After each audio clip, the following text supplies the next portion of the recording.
Hello and welcome. स्वागत है आपका सामाजिक ज्ञान पे। Now get start with remaining part of chapter 5 life in temperature zone. Frigid zone.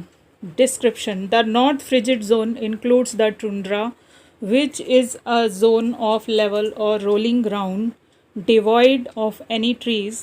The South Frigid Zone, which largely comprises Antarctica, lacks a well-defined tundra.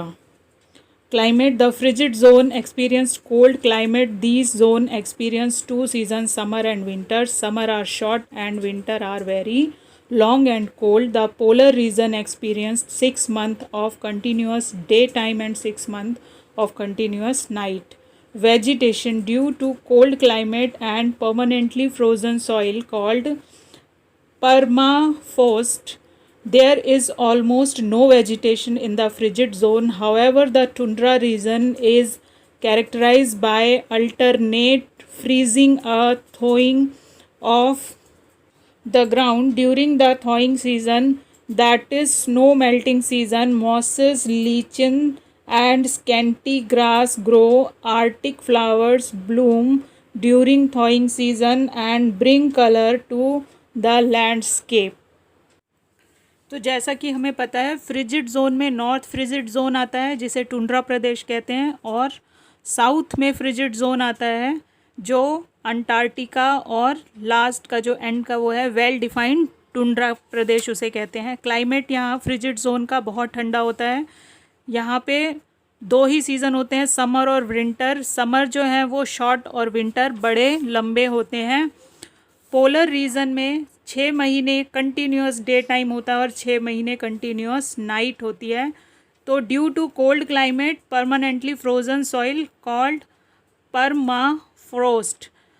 Permafrost है जो continuous बर्फ़ से ढकी रहती है, जो ज़मीन मिट्टी उसको कहते हैं। और यहाँ पे वेजिटेशन नाम मात्र की होती ही नहीं है। एक लिंचन एक ग्रास है, वही थोड़ी बहुत कलरिंग ऐड करती है इस वाइट रीजन में, जो ये हमेशा सफ़ेद चद्दर ओढ़े रहता है। Wild life fish and insects, penguin, snow owl, albatrosses, seal, walrus, reindeer, polar bear, fox and wolves are found in the frigid zone. Thick skin and a heavy coat of hair protect these animals from severe cold. यहाँ पे wild life क्या है? मछलियाँ मिलती हैं, कीड़े मकोड़े, penguin, snow owl, जो स्नो आउल मतलब वाइट कलर के उल्लू वहाँ पे मिलते हैं, सील, वायरलेस, रेनडियर वगैरह, पोलर बियर, फॉक्स और भेड़िए यहाँ पे पाए जाते हैं। ये जो इमेज दिखा रखी है ये फॉक्स है। और इसी फ्रिजिड जोन में जिनके ऊपर बहुत हैवी लेयर होती है चर्बी की भी और बहुत बालों की, ताकि वो इनको कोट का काम करती है और वो उनको सर्दियों में बचाती है। People, since the climate of the frigid zone is very cold, few people live in these regions. Part of Greenland, Canada and United States and Russia are inhabited by people called the Inuit. They live houses known as igloo. The Lapps of the northern Scandinavia, Denmark, Norway and Sweden, and Samoyed, Yakuts and Chikuchiks of Siberia, Russia are some other group of people who live in the frigid zone. ये भी उसी तरह की जातियां हैं जो कुछ झुंड में रहती हैं सर्दियों के प्रदेश में। ये जो एक यहाँ पे इन्यूट की स्कार वो स्लेज दिखा रखी है, एक छोटी सी गाड़ी की इमेज यहाँ पे दे रखी है। इस गाड़ी को कुत्ते और रेनडियर खींचते हैं। और यहाँ नीचे जो दे रखा है ये एक मैप है जिसमें बता रखा है कि कौन कौन से फ्रिजिड जोन के अंदर आते हैं। इस एरिया को ग्रीन रंग से दिखा रखा है। ये ऊपर का जो है 66.5 नॉर्थ और 66.5 साउथ का जो ग्रीन एरिया है ये सारा फ्रिजिड जोन है। यहाँ 6 मंथ गर्मी रहती है और 6 मंथ सर्दी रहती है। बहुत थोड़े टाइम के लिए वसंत का मौसम आता है जब घास उगती है।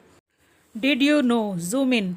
Sometimes the night sky in polar region is lit up by naturally occurring bright light. This light is caused when charged particles from the sun collide with atoms in the earth upper atmosphere. It is known as aurora borealis in the northern hemisphere and aurora australis in the southern hemisphere. Aurora borealis जो है वो some particles, ऐसे charge particles होते हैं जो पृथ्वी के वायुमंडल में आने पर चमक उठते हैं, और ये अलग अलग गैसेस से बने होते हैं, इसलिए ये अलग अलग गैसेस के साथ चमकते हैं। तो ये देखिए, आप यहाँ पे इसकी इमेज भी देख सकते हैं, ये किस तरह से हरे और नीले रंग में करते हैं। ये नॉर्थ पोल और साउथ पोल में, नॉर्थ पोल में इसको कहते हैं ऑरोरा बोरेलिस और साउथ पोल में कहते हैं ऑरोरा ऑस्ट्रेलिस।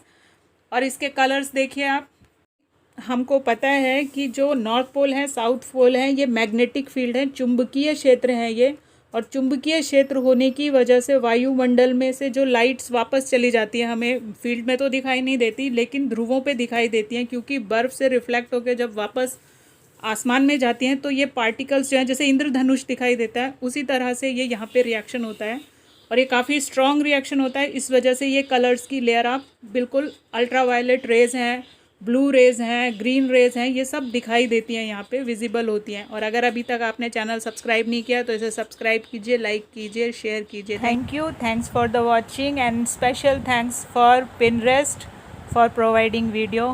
थैंक्स।